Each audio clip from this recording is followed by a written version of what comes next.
Welcome to this week's story. I'm your host Manasvi, and this is part 2 of the Telugu movie Drushyam. We did the first half, we recapped the first half last week, and if you didn't watch that, I recommend going back and watching it because there's a lot of Easter eggs that'll help you kind of appreciate this whole movie a lot more, or actually even better, just go watch the actual movie. It is so good, you will not regret it. Drushyam is originally a Malayalam movie that has been remade in every major language in India because the story is just so incredibly good. It all starts on a bus. The bus is weaving its way through the countryside, and at the front of the bus sits a middle-aged man. He's a policeman who's recently been transferred to a police station in this little village called Rajavaram. So the man gets off the bus, and like the dutiful policeman he is, he heads straight for the station. His boss hasn't arrived, and he goes to the seating area to wait for him, but there's already someone there. A man. The police officer stops short when his eyes land on this person. He knows him. That's Ram. He's the reason every single police officer in Rajavaram got transferred. So what exactly happened here? Well, we're gonna bring it back a couple of months. Ram is a very unique person, to say the least. He's this 6-foot-tall man with slicked back hair, and he runs the village's cable TV business. So he's really the one supplying everyone with the ability to watch broadcast channels, reruns of movies, the news, and all that.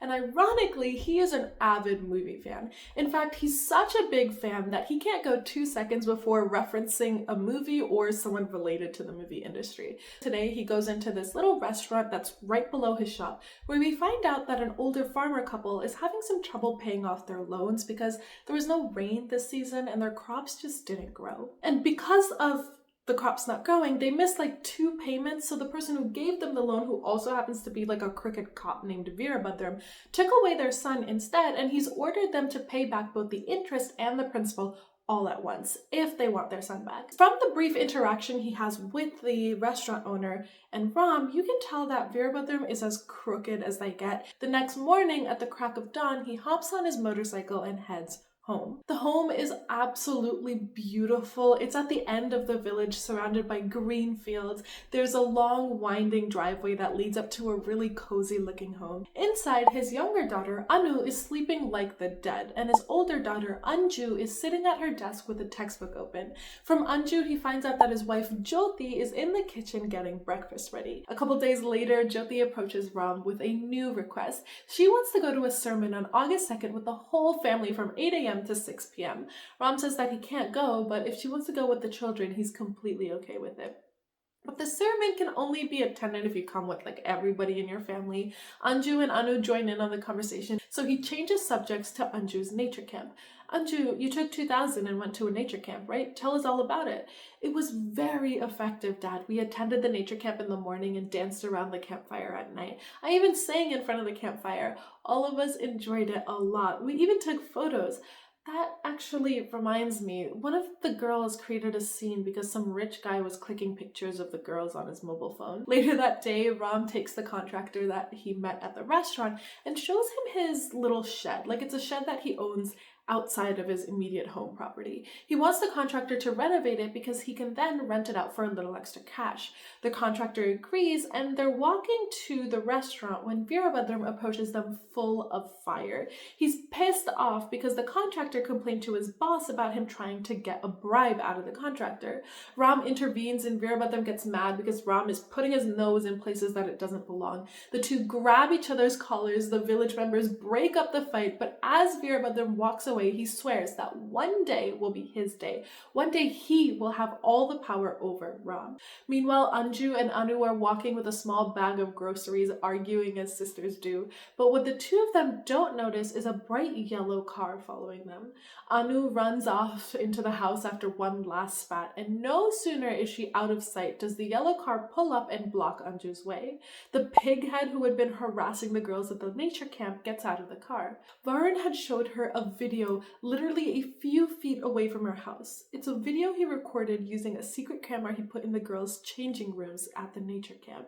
He shows it to Anju like it's the most entertaining film he's ever watched. When Anju looks at him in terror, he tells her to calm down. Don't worry, Anju. No one other than me has seen this. I'll delete it if you don't like it. Anju desperately nods her head. But you have to do as I say. He looks around to make sure that no one is around, and then he leans closer. I'll come to your backyard at 11 p.m., okay? You have to come, okay? I can't come. I won't come, Vern, please. Oh my God. Why are you crying, Anju? I haven't come here to create a problem for you. If I wanted to do that, I would have just posted this on the internet. But I won't do that because I like you. So tonight.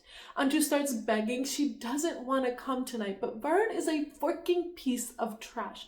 Okay, it's not my responsibility. If your family has a problem because this video goes viral on the internet, if you tell your parents about this or refuse to come tonight, hey, don't worry. You won't do that, will you? He then gets into his car and drives away, leaving Anju shattered. It's 10:05. Only 55 minutes until her life is ruined. Ram is meanwhile back in his office watching another movie, completely unaware of his daughter's life falling apart. At exactly 11 p.m., Varun is sneaking his filthy little feet up the stairs to Anju's backyard. It's raining heavily at this point, but there Anju is, standing in the shed in her backyard. His stupid face lights up as he makes his way into the shed and shuts the door behind him. He creeps closer and closer, and Anju keeps backing away, but just as he's got her cornered, the lights in the shed turn on. Jyoti stands there as Varun turns to look at her. Anju told her mom. Varun gets absolutely livid. She grabs his phone that he's holding in his hand. Anju rushes over to help her mom, but Varun is unfortunately a lot stronger than he looks. He looks like a toothpick, but I guess he has some muscles because he holds onto his phone with a death grip in one hand and then uses his other hand to push Jyoti in one direction and Anju in the other. Toothpick Varun smiles as he holds Jyoti's shoulders and guides her to stand up. Okay, I won't ruin Anju's life. I'll delete the video, but instead, why don't you fulfill my wish instead? Jyoti's eyes go wide and Anju gets up off the ground. The next morning, Ram walks into his house to find it all dirty. Someone has been stepping in mud and then walking all around their house without washing their feet. Concerned, Ram makes his way into the kid's bedroom while calling out for his wife. Jyoti, Anju, and Anu are all sitting on top of the bed. The two kids are laying on their mom's shoulders while Jyoti is staring blankly at the wall in front of her. When they hear Ram's voice, the kids get off the bed and rush to their dad. They're both hysterical, and Ram's anxiety grows even more when he sees his wife bawling. Last night, when Varun started preying on Jyoti, Anju felt an overwhelming sensation of rage. She grabbed a thick wooden rod, came up behind Varun, and swung. She hit him right on the head and watched as his body fell to the ground. When the phone fell to the ground as well, Anju lifted her rod once more to smash the stupid little thing to pieces. While Anju is crushing the phone, Jyoti goes to try to wake up Varun, but his limp noodle-like body doesn't move. She puts her fingers underneath his nose, but there's no air going in or coming out. They shove Varun's body into a sack, but as they're doing this, Anju notices Anu looking at them from inside the house. Jyoti, not wanting Anu to see any of this, shuts the door to the shed. They finish tying up the sack, and then they drag it across the backyard into the composting hole that Ram had been digging. Unbeknownst to them, Anu has shifted her position in the house and watches them as they dump the sack into the ditch and start shoveling dirt to fill up the hole. Meanwhile, in another city, a phone rings in a house that I would classify more of as a mansion. This is Varun's house, and you can almost immediately tell why Varun ended up the piece of trash that he is. Varun's mom, Geeta, is the dominant one in the family. She's a police officer, and she's actually really high up in the chain, so she's got quite a bit of power, which is all well and good. Like, I have no problem with a woman being the head of the household, but the problem comes in with her parenting style. She's the kind of mom who doesn't let even one word be spoken about her son in a negative light, not even by her husband, so Varun's father. Whenever Varun acts a little sideways, his father, Prabhakar, yells at him for it, and Geeta in turn yells at Prabhakar. Varun is absolutely spoiled rotten by Geeta. Like, literally last month, he ran his credit credit card bill up to over $300. And I know that for some of you that doesn't seem like a lot, but I want to put this into perspective. In India, a pizza costs about $3 American. In America, that same pizza costs $15 where I'm at. So a $300 credit card bill in India is equivalent to $1,500 here. For a man who doesn't work, he's got a lot of gall spending that much of his parents' money every month. But whenever Prabhakar tries to discipline Varun because he's being a piece of shit, Geeta yells at him for it. She believes everything that comes out of Varun's mouth and nothing that comes out of her husband's. Now, I don't have kids, so take this with a grain of salt. But I feel like it's a well-known philosophy, like parenting philosophy, that in front of your kids, you and your husband should always be on the same page. You can argue or talk about it later when the child isn't present, but you need to put up a united front when the child is in hearing distance. Otherwise, they grow up to completely disregard one parent, and because the other parent coddles them so much, the kid they end up becoming nightmares, and that's exactly what happened in Varun's case. Geeta never let Prabhakar discipline their child, and she's never done it either, so he turned out to be the lowest of the low. Between the two of them, Prabhakar is, I would say, definitely the more rational one, and you'll see a little bit more about this later. He knows that his son is doing something wrong, and to prove it, he looked at Varun's receipt, the one that he showed his mom last month to justify his credit card bills, and on there it said that he bought 6 pairs of jeans and 4 pairs of shoes. But in his room, there were only 2 pairs of jeans and 1 pair of shoes. So what the heck is he doing with the rest of the money? But when he tells Geeta this, she's more pissed with the fact that Prabhakar searched Varun's room than the fact that Varun blatantly lied to her. So hopefully that gives you a bit more context on why Varun ended up the way he did. Anyway, back in Rajavaram, the whole family is on edge. Ram is intently staring out the window at that patch of land that Varun's body is buried under. Jyoti slowly gets more and more shaky. The adrenaline is wearing off, and she's starting to wonder if maybe she took the wrong course of actions last night. But Ram maintains that they did the right thing. They, however, can never go to the police about this, especially because this is the son of a high-up police officer. If the police catch wind of this, then their kids' lives will be ruined. And on top of that, Veerabhadram hates Ram. So there's no telling if they'll actually even be able to come out of that interrogation room unharmed. While Ram is reassuring Jyoti that he will let nothing happen to them, Anju rushes into the room, panicked. She found car keys on the ground in the shed where Varun died, and just to make sure they're not missing anything else, Anju, Ram, and Jyoti go back into the shed, and Ram starts looking around. There's no bloodstains, which means that Varun probably died of internal bleeding. His phone is still laying in pieces on the ground from Anju's rampage. Ram asks Anju and Jyoti to pick up the phone pieces, and as he continues looking around, he notices Varun's SIM card laying on the ground. Anju goes to pick it up, but he stops her. His mind is once again scrolling through all the movies he's watched. In a lot of the crime-oriented ones, they always manage to find the victims by using their phone signal. If their phones have been pinging the telephone towers from the same location for a really long time, it's easy for the police to locate where that person is. So Ram uses a piece of newspaper to pick up the SIM card, and he puts it in his pocket before telling his family to sit tight while he heads out. He goes through the forest that's around his home looking for Varun's car, and he finds it parked to the side of a road. He looks around to make sure that nobody is nearby before coming out of the forest and heading to the car. But what he doesn't know is that Veerabhadram is on the other side of the forest, just a couple feet away, extorting money from an older man. Ram makes his way inside the car, but he accidentally presses the alarm button on the keys, causing the beeping to echo throughout the road. He's flustered and tries to turn it off, but it takes him too long. Veerabhadram turns and is surprised when he sees Ram in the vehicle. The police officer is confused. When did Ram get a new car? As he's standing there wondering when that happened, Ram drives off. As Ram is driving, his mind is whirring with ideas on how to dispose of this car. His movie knowledge tells him to blow it up, but that may not be feasible. He comes to a stop at a railroad crossing, and as he's waiting, he sees a bunch of posters put up on the wall. They're posters advertising a sermon on August 2nd from 8 a.m. to 6 p.m. p.m. It's the same one that Jyoti wanted to go to a couple weeks ago. Then, as he's driving, his attention gets caught by a lodge, as in like a hotel, and then a restaurant, before he finally parks in front of a store that sells mobile phones. He picks out a secondhand Nokia-type phone, pulls out the paper with the SIM from his pocket, and asks the owner to put it in for him. And no sooner does the SIM go into the phone does it start ringing. Varun's mom, Geeta, is calling. Ram panics and asks the worker to silence the phone.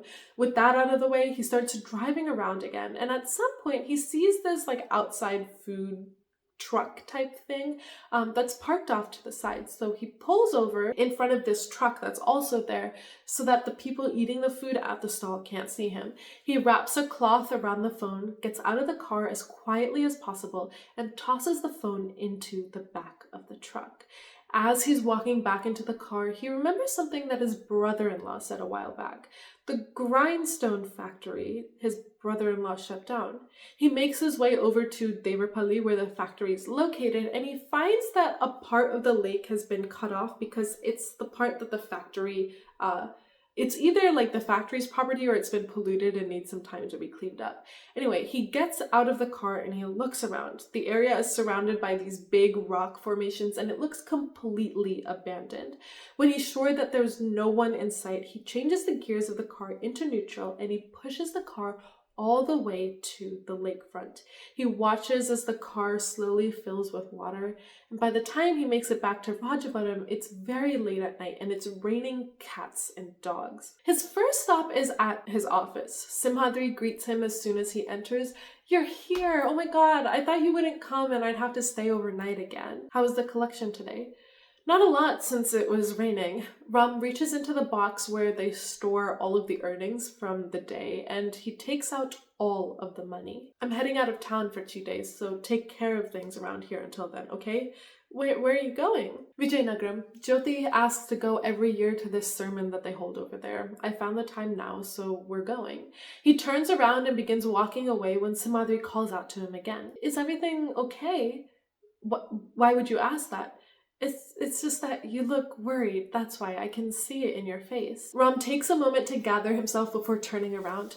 "There's no problem now, but if you mess up here by the time I come back, then there'll be a problem. Now you're back to your old self. Go, enjoy. I'll take care of the business here." Ram walks out and then he pauses right after he's out of view of Simhadri. I'm not entirely sure what's happening in his brain, but if I were to guess, I would think it would be something along the lines of, if he could tell what was wrong, I need to do a better job at maintaining my facial expressions, and I need to teach the family how to do it as well. Meanwhile, back at the house, Jyoti and the kids are in the same position that they were in last night. When there's a knock on the door, they all get startled, but when Ram's voice rings out from the other side, Jyoti rushes to the door. The family has a tearful reunion before everyone's attention shifts to the car.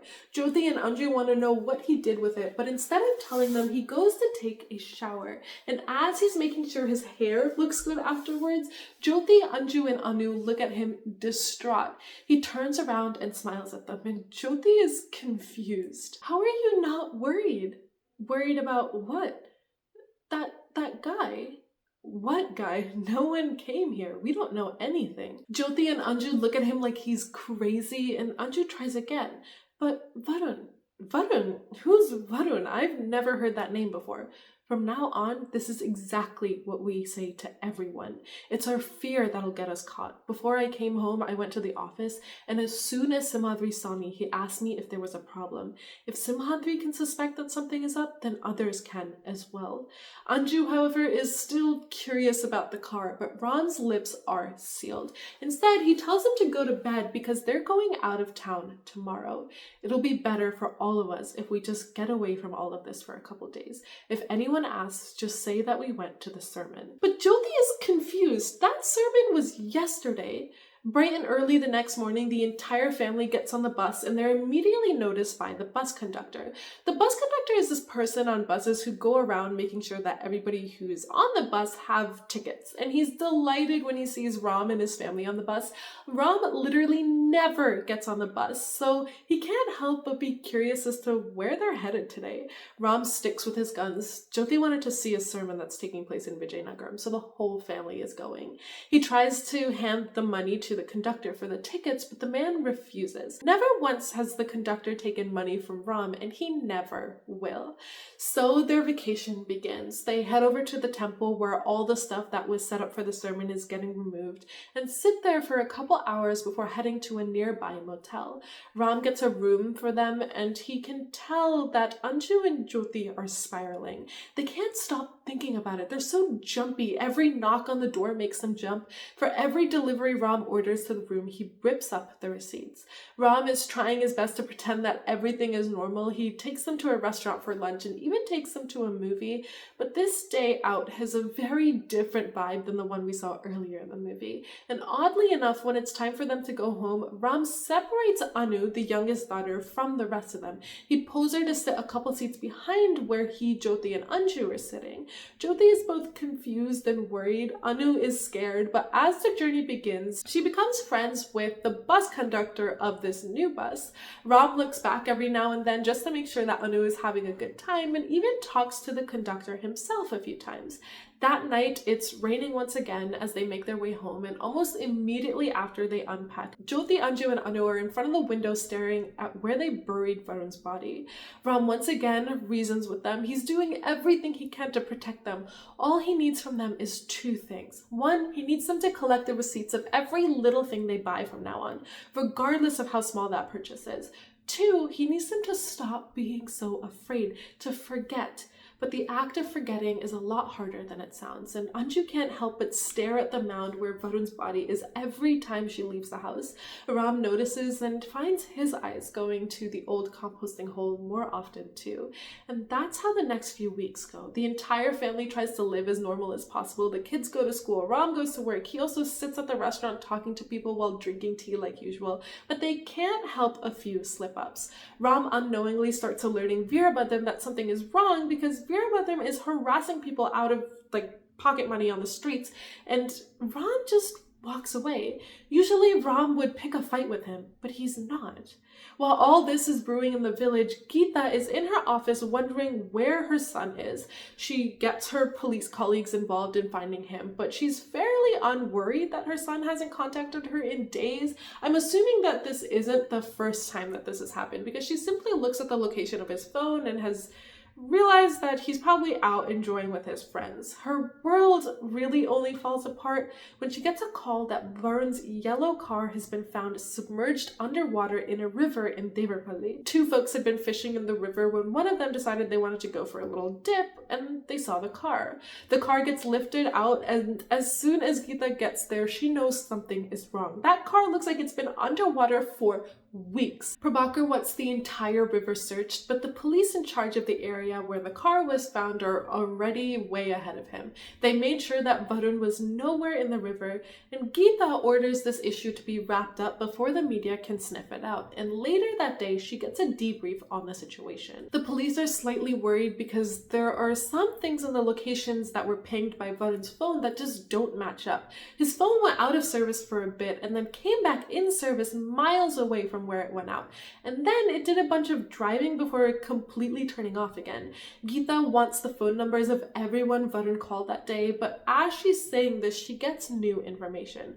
Varun withdrew 20,000 rupees from an ATM near Rajavaram, and on top of that, the phone that went out of range has a different IMEI number than the one that came back online. And just to clarify, an IMEI number is like a unique 15-digit number that's really unique for every phone, so no two phones will ever have the same IMEI number. Prabhakar finds all this incredibly confusing. First of all, why did Varun need all that money, and why did he need to buy a new phone all of a sudden? He literally got his old phone less than 3 months ago. All of this can mean only one thing: his son is in trouble. Geeta immediately orders an investigation to begin, and they fax out Varun's image to the Rajavaram police station. Meanwhile, back with Ram, he is going off on Simhadri. What is this? It's the tax bill. When did I ask you to pay it? It's been 3 weeks. No, I don't think it's been that long. What do you mean? August 2nd was a Saturday. I told you after we came back from Vijayanagar, right? Um, yeah.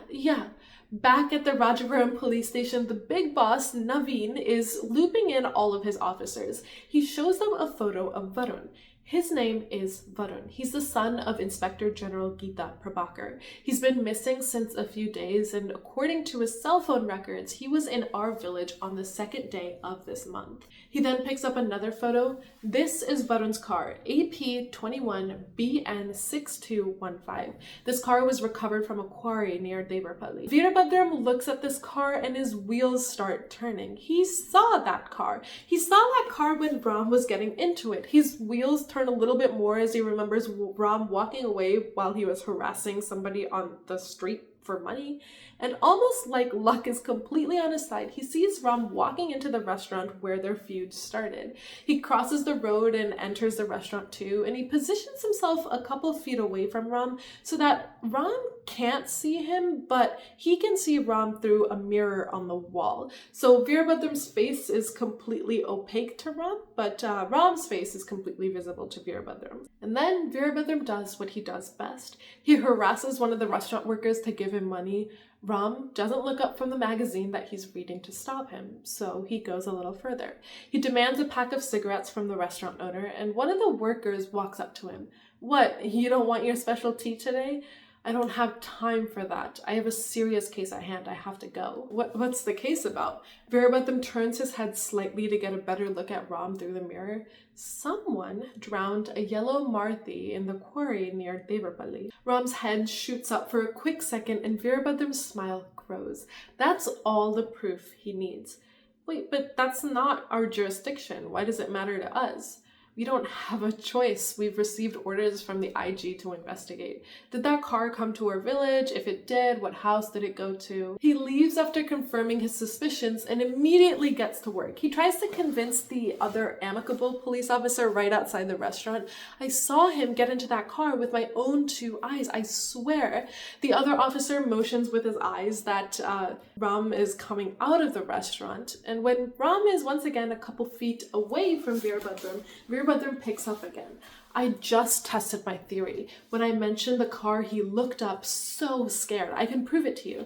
If he's guilty, then he'll look back at us before he reaches his office. Just wait and watch. The two turn and look at Ram's back as he's walking away. Ram, in the meantime, is indeed freaking out. His eyes are darting around and he's clearly unsure if he should turn.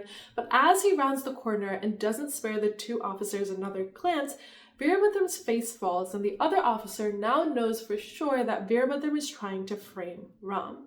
When their boss, Naveen, later asks them on why Veerabhadram is so sure that Ram was using the car, the officer sticks to his opinion. He knows the two have been feuding for a really long time, and recently it's gotten so bad that it escalated to the brink of physical violence.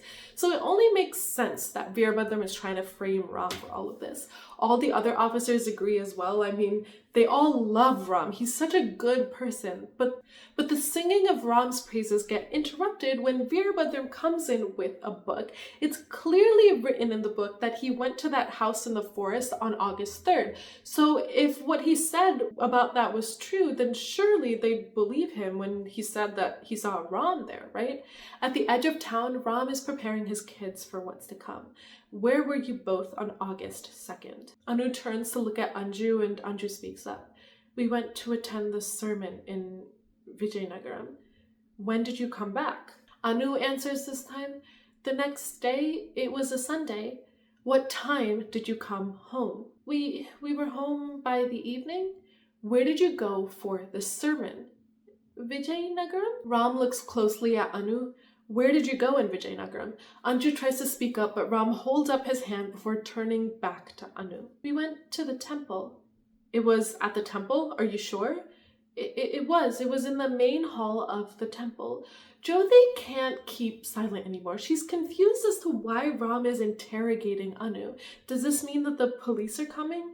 Ram confirms her fears. They'll definitely show up. It's just a matter of when. The later they show up, the better it is for the family. But Life normally doesn't go how you want it to, so in the meantime, all they can do is make sure that they don't give the police any ammo they don't already have. They have no idea what happened to Varun, they have no evidence, so what they'll try to do is create evidence. They'll scare them, be nice to them, confuse them. Heck, they might even go as far as beating up him and Jyoti, but he needs all of them to be on the same page. Their story needs to stay consistent amongst the four of them. If they can't find any evidence, the police will go away. He sends the kids off to bed, and once they're out of earshot, Jyoti brings up her concerns. How will you prove that you weren't here on Saturday? Someone at the restaurant or the office would have seen you, right? They definitely did. But Jyoti, we only have two options. We can move forward or we can cower in fear. Since we didn't do anything wrong, I'm choosing to move forward. We're playing a game that we've never played before, and we may lose, but I believe that we can get past this. I promise you, you and our kids will not go to jail. Ram's belief is tested the very next morning. Veerabhadram is at the forest house with a few other officers, including his boss Naveen, asking about Ram, but the homeowner's words are not in his favor. I don't remember if it was Ram or not that day. Hey, stop lying! You said it was Ram that entire day. What? No, you said that it was Ram. I just agreed. I didn't say that it was him. The amicable police officer shows the house owner a photo of Varun's car. Is this the car that you saw on that day?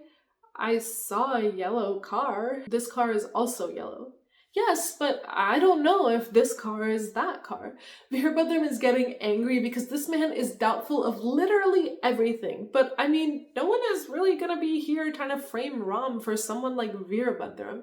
The police questions eventually ends up with us finding out that the village has quite a few yellow cars and people saying that Varun's car may have never even entered the village altogether.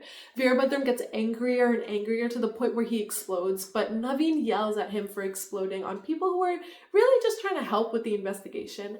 They head back to the police station where there's new news waiting for them. It's revealed to the police that Varun went to the same nature camp that Anju did, and with that information they head to Anju's high school. In class, Anju gets called to the principal's office, and on her way there she sees the police car waiting outside. She panics, but then she remembers what her dad said. They don't know what happened in her house. They don't know anything. So all she has to do is tell the truth about everything except the night she killed him. She controls her expression and heads into the principal's office. Inspector Naveen, who is Veerabhadram's boss, grabs Varun's photo and shows it to Anju. Do you know this person? Anju stares at the photo, her expression carefully controlled. She looks pensive as Veerabhadram studies her face. That's Varun, right? How do you know him? I saw him at the nature camp I attended last month. Do you know anything else about him? Anju starts to shake her head no, but then stops. Oh, I know that he's the Inspector General's son. I heard some students talk about him at the camp. Do you know him well? No, sir, I know him just as well as the next person. And now Veerabhadram pipes up. Then how did you recognize him so fast? Everyone who attended the camp knows Varun. There was a minor problem because of him. He was clicking pictures of girls at the camp, and one girl from Hyderabad complained to the principal about it. Naveen continues his questioning.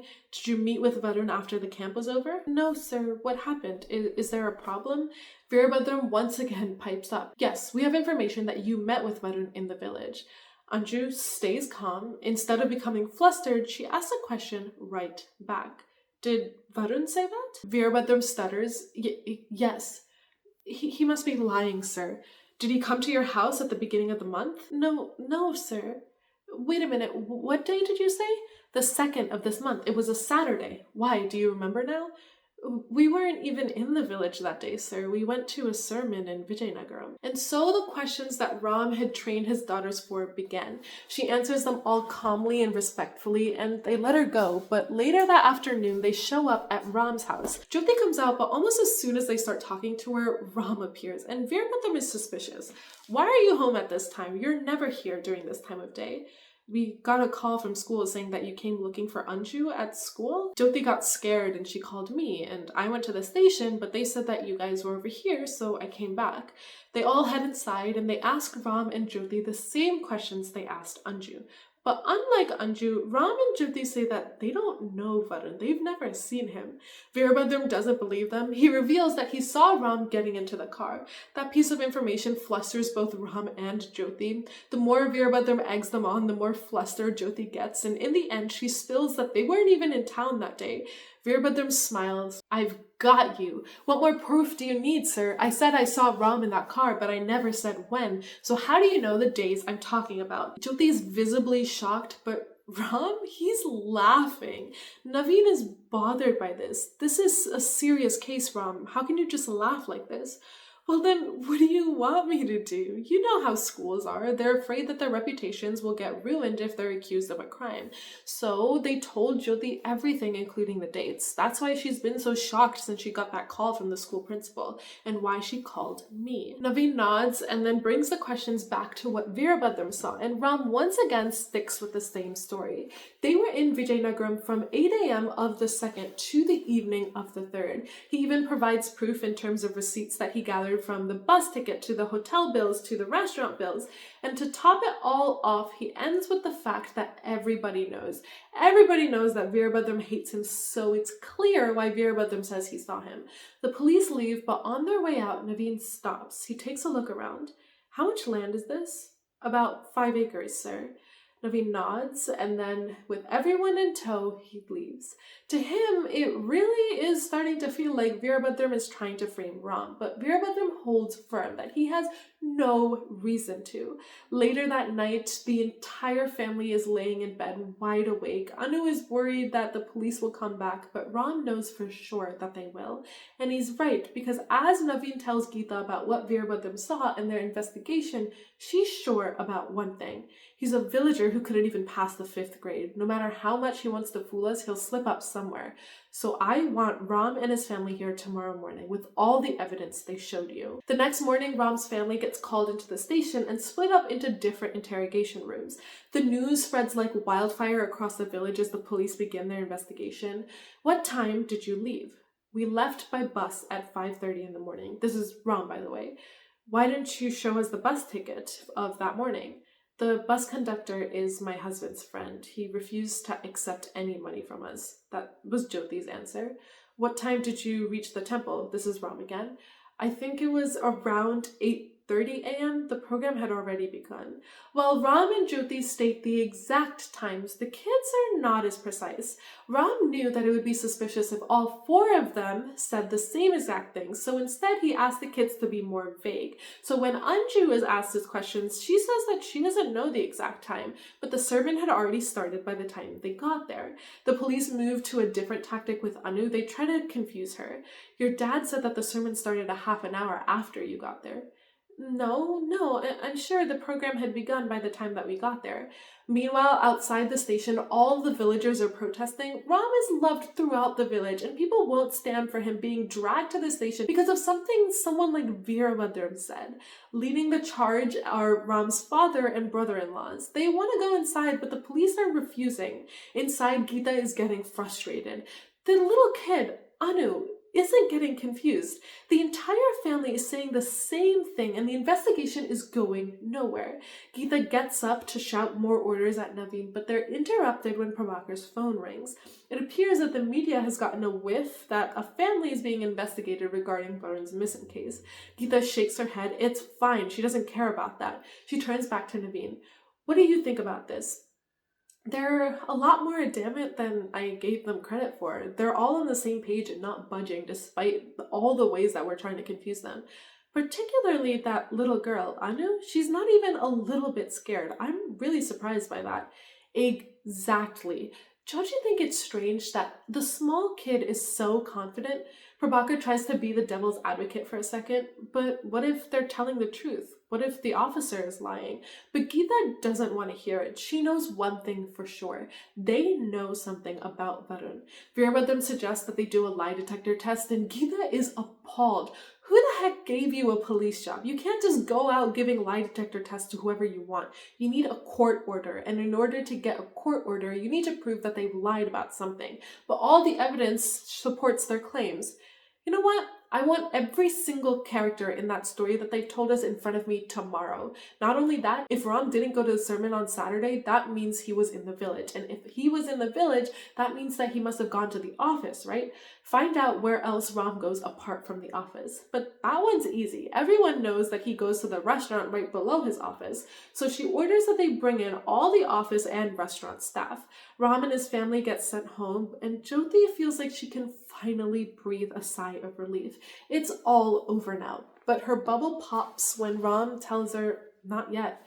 The police will be back. Later that night, Ram asks for a favor from Rajesh, Jyoti's brother, and his brother-in-law. The next morning, as Geeta ordered, the restaurant owner is in front of them. He's going on and on about how great of a person Ram is, but Geeta interrupts him. I didn't call you here to get a certificate of his character. Just answer the question. Did Ram come to your hotel on August 2nd? I mean, he normally comes around 2 times, once for tea and once for dinner. Sometimes he doesn't come for dinner at all. It's really hard to tell when he'll come and when he won't. This time, Naveen has had enough. Please answer the question properly.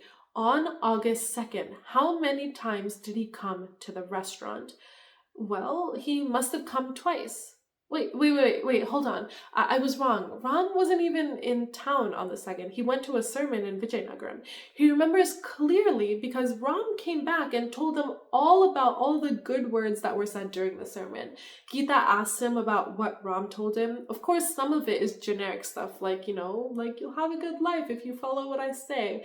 And some of it is actual, really specific stuff regarding mythological stories and morals. And that's how the interviews with Simhadri and the bus conductor go. They even call in the lodge and the restaurant owner from Vijayanagaram, but they too corroborate the story. The lodge owner remembers them because Jyoti had questioned, and in parentheses, on Ram's signal of him clearing his throat, if the lodge was one that families stayed at. And of course, he didn't want to lose any customers, so the motel owner, which we call lodges, I hope everybody knows what I mean by that, but the motel owner doesn't want to lose any customers, so the lodge owner personally takes the family up to the room to show them around before they actually put down a payment for it. And the restaurant owner remembers them because Ram had come up after the meal praising the food and the service.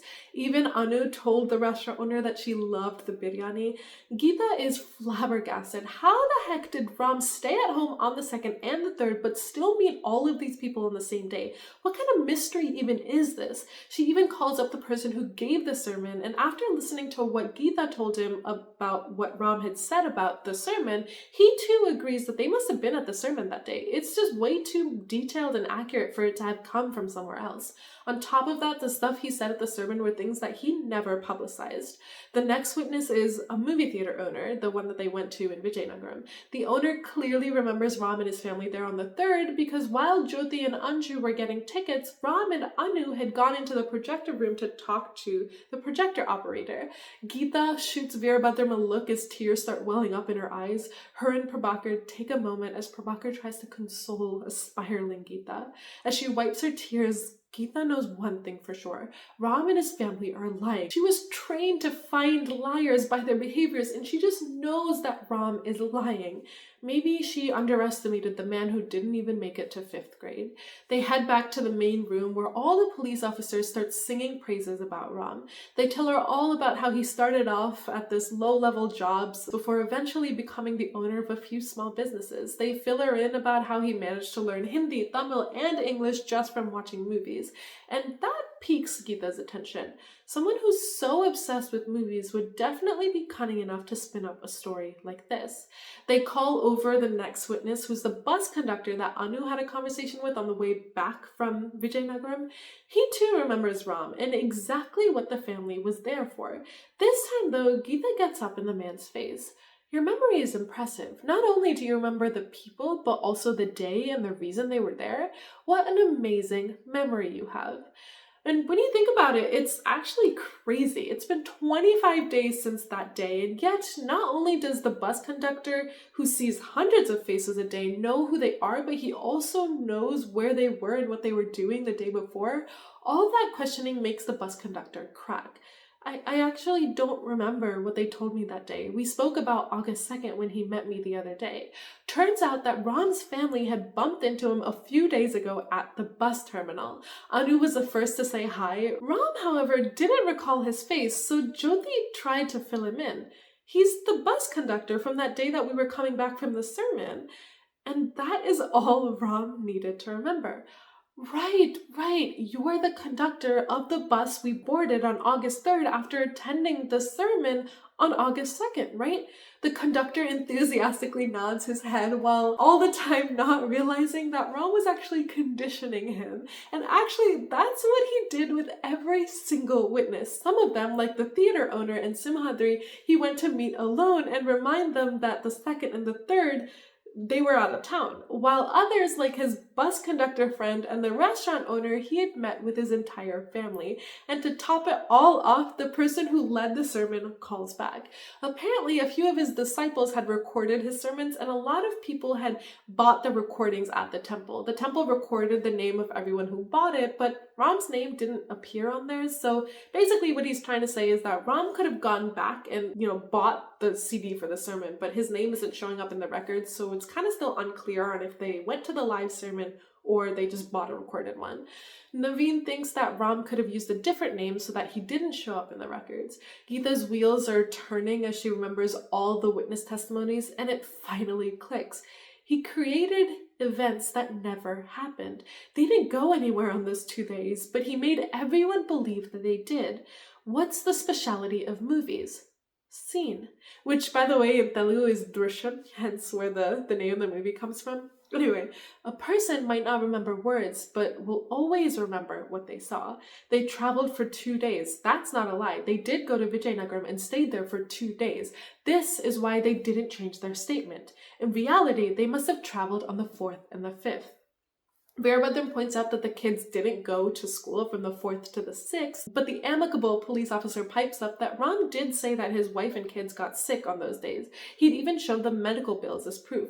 But Geeta knows how easy it is to fake those bills. But Prabhakar has an important doubt. How did the lodge record and the bus tickets show the correct dates? That's where we underestimated him. He might not be educated, but he has had enough life experiences. Now I understand completely how he made up that story. Ram went to Vijayanagaram on the 3rd in Varun's car. He bought a parcel at the restaurant on that day, and then he bought a mobile phone, inserted Varun's chip into it, and then threw the phone into a truck, which had a national permit. He then drowned Varun's car in a water near the quarry. Then at the hotel, he stole someone else's biryani bills. He then went to the theater, bought 4 tickets, then he got on the bus and bought the tickets home. As soon as he got off the bus, he went to the office and reminded Simhadri that he was going out of town to attend the sermon. The next day, on August 4th, he got on his friend's bus and told him that they were headed to the sermon without his friend even asking. They went to the temple at 9 a.m., stayed there till evening. On their way out, he found out about the recordings of the sermon at the temple. Then they came to the lodge where he distracted the manager and entered the details on the August 2nd page of the records. He must have written someone else's name on August 4th in a different handwriting. That night, they must have eaten on a roadside eatery and asked someone to pick up parcel from the same hotel where he had bought the parcel from on August 3rd. Once they checked out of the lodge, they went to the restaurant, ate biryani, and built a rapport with the manager. He then went to the cinema hall and met with the projector operator, and then he got on a bus and returned home. He even got his kid to converse with the conductor. Once they got home, all of them watched the recording of the sermon. He got rid of all the bills that he collected on August 5th and presented us with all the bills that he collected alone from the 3rd. He again went to Vijayanagaram a few days later and met everyone, making sure to repeat to everyone that he visited Vijayanagaram on August 2nd, so that it was stamped into their subconscious. That's why everyone was so sure that it was August 2nd. That's not the date they saw Ram's family, it's the date he put in their memory. This is how he fooled the entire police department. We don't have any evidence to prove this, we just have a theory. The only question that's left now is what the heck happened to Varun? How is he involved in all of this? Bright and early the next morning, the police barge into Ram's house and they drag the family out. Rajesh tries to stop them, but they just push him aside and load the family into cop cars. And as they're driving away, Rajesh remembers Ram's request from the other night. He told him that if his family ever gets dragged away by the cops again, Rajesh should call the media. At the police station, Geeta gets up in Ram's face.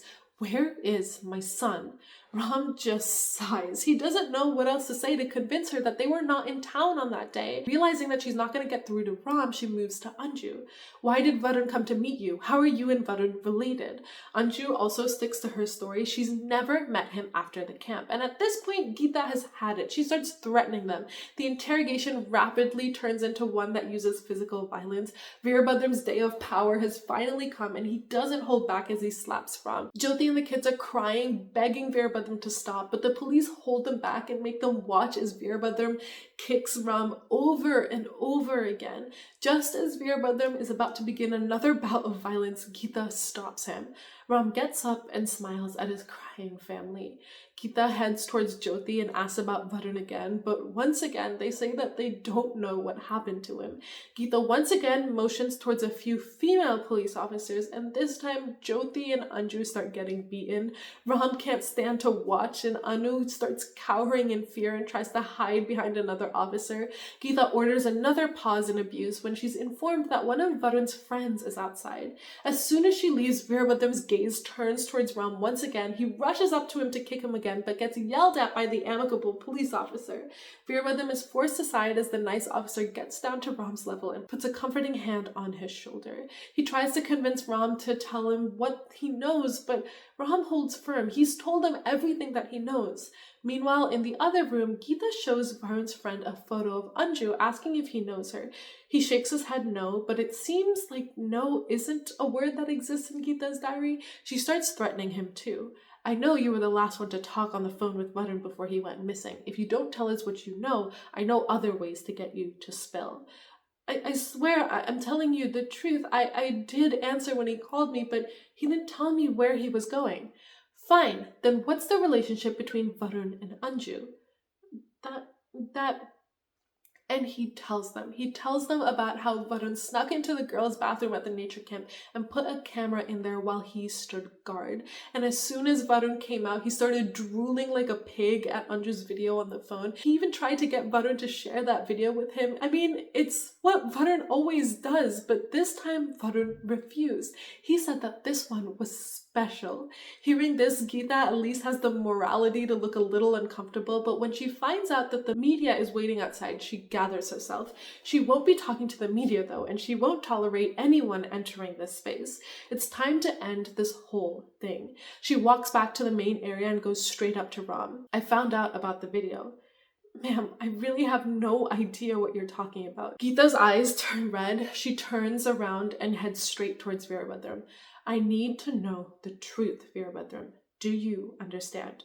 And he does. He unleashes all of his anger onto Ram, and when Jyoti tries to stop him, he starts choking her. When Anju tries to stop him from hurting Jyoti, he turns and starts choking her too. And at this point, Ram has had enough. He gets in Veerbhadram's way the best he can, but he's powerless in the situation. The beating only stops when he turns his gaze towards little Anu.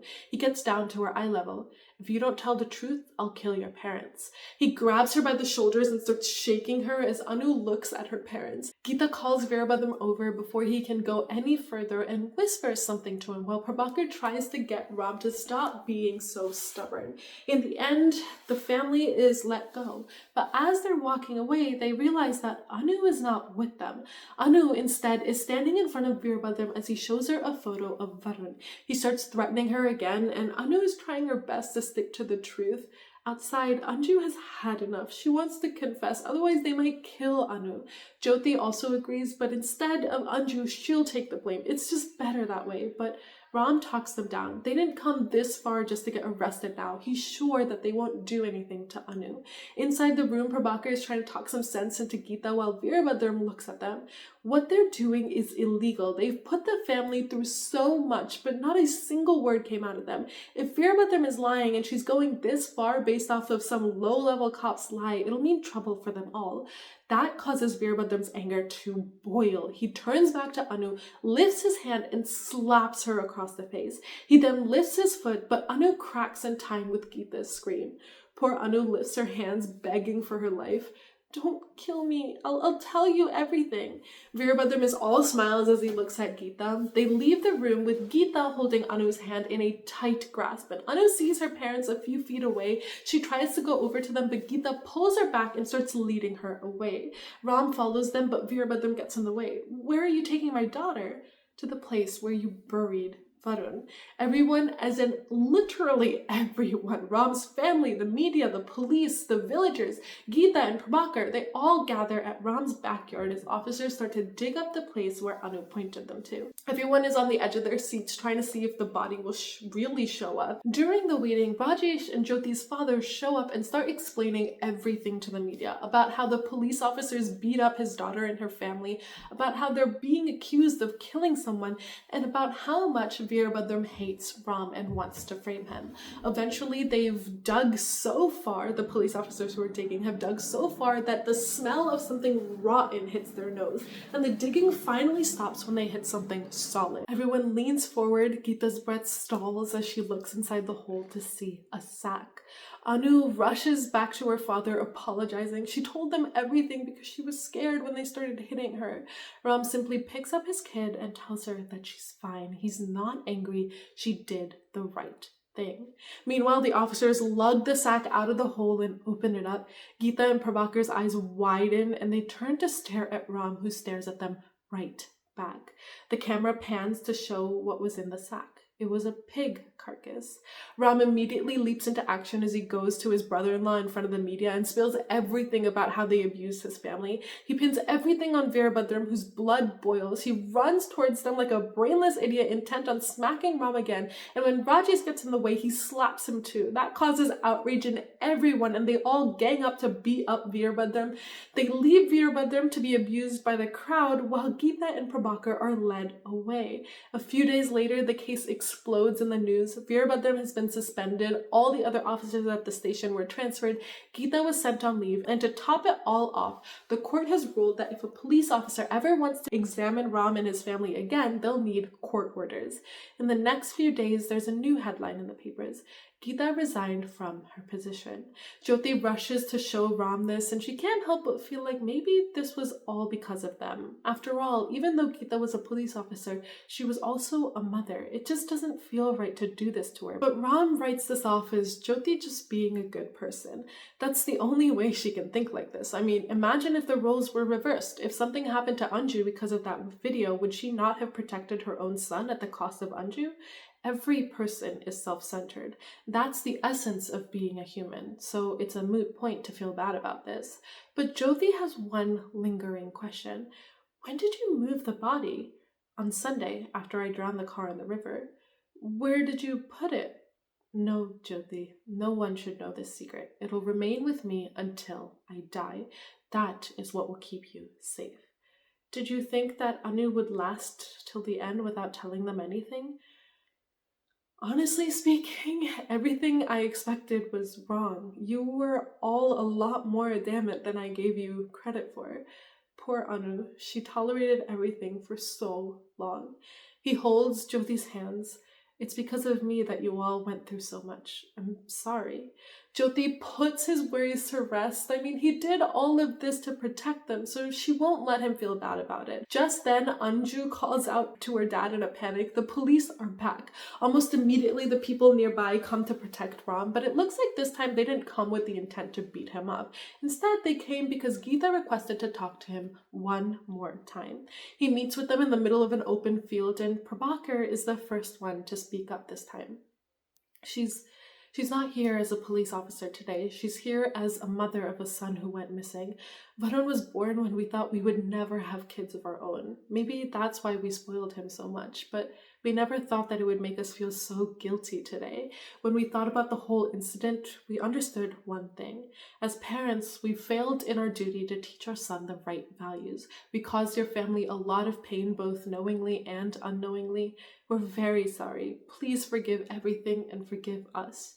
We're leaving to the US in a few days. We're leaving everything behind, but there's one thing that's stopping us. Every time the doorbell rings, every time our phone rings, we expect it to be Varun, but it's never him. Our hearts break every time we find out that it's not him, and that's why I'm asking you, can we expect that one day our Varun will come back? When Ram doesn't say anything, Prabhakar concedes. I understand. You don't trust us. We're responsible for that. Please forgive us. He wraps an arm around Geeta, who has tears in her eyes, and they start walking away. 1 step, 2 steps, 3 steps. You are very influential people. You knew you were wrong and you accepted your mistakes. That's a great thing. I'm not that great. I'm just a common man. My family matters the most to me. There's nothing else I value more than that, nor do I want anything more. That was the kind of life I lived. And then one day a stranger entered that life. He tried to ruin the people who meant the world to me. He didn't agree even though we begged. Things took an unexpected turn and I was forced to send him to a place where he can never return. Geeta's breathing picks up as Ram continues. We didn't realize that another family would also face a loss because of what we did that day. From the day this happened, we thought of kneeling in front of you and begging for forgiveness. We probably already did ask for forgiveness over 1,000 times in our hearts, but we can't do more than that, sir. Every man lives to see his child's future secured. No father can stand seeing his child's future getting ruined. I couldn't tolerate it. You came this far with a big heart, and with that same big heart, please forgive us. Geeta looks at him like he's the scum of the earth while Prabhakar leads her away, and that's Ram's story. He was sitting in the waiting room thinking about all of this when the news station's boss called him over. A file gets thrown in his direction to sign, and the new boss can't help but torment Ram a little bit. Do you think the cops won't trouble you anymore? I'll be right here in this seat for at least another 3 to 4 years. I'll look around, and if I can find so much as a small piece of a bone, you'll be sent to jail directly. Do you think cops are fools? No, sir. I never thought that. I have a lot of respect for the police department. As long as people like you are in this seat, I believe that the police station will protect me, sir. The camera pans to the floor of the police station right underneath the new boss's feet, and the scene shifts to that Sunday night.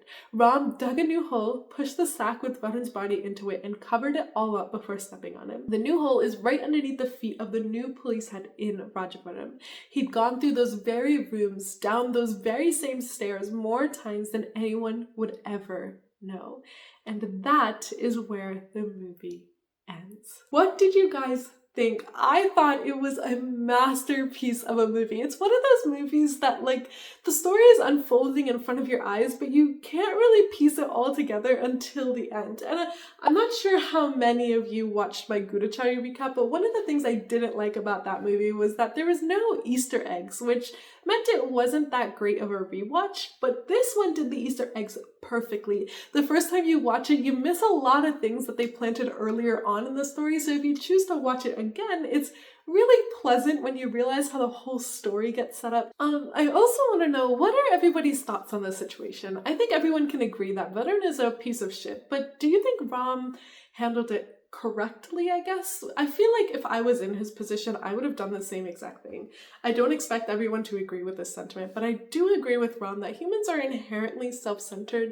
To me, my immediate bubble matters more than the rest of the world, and if my family and friends are suffering, I wouldn't be able to think of the harm that I might be causing someone else's family, but that's just me, and I know a few people who wouldn't be able to do that, so to each their own. If you liked this one, I would go and watch Drushyam 2. I very, very rarely like sequels, especially to Indian movies, because I just don't think we can do sequels that well, but this one was just as good as the first in my opinion, so go check it out. This is probably going to be a really unpopular take and I'm ready for any backlash I get from it, but I think the Malayalam industry, like the film industry in general, has the best stories. I feel like 90% of their movies have plots that I really, really love. Anyway, that is all from me today, and I will see you all next time. Bye!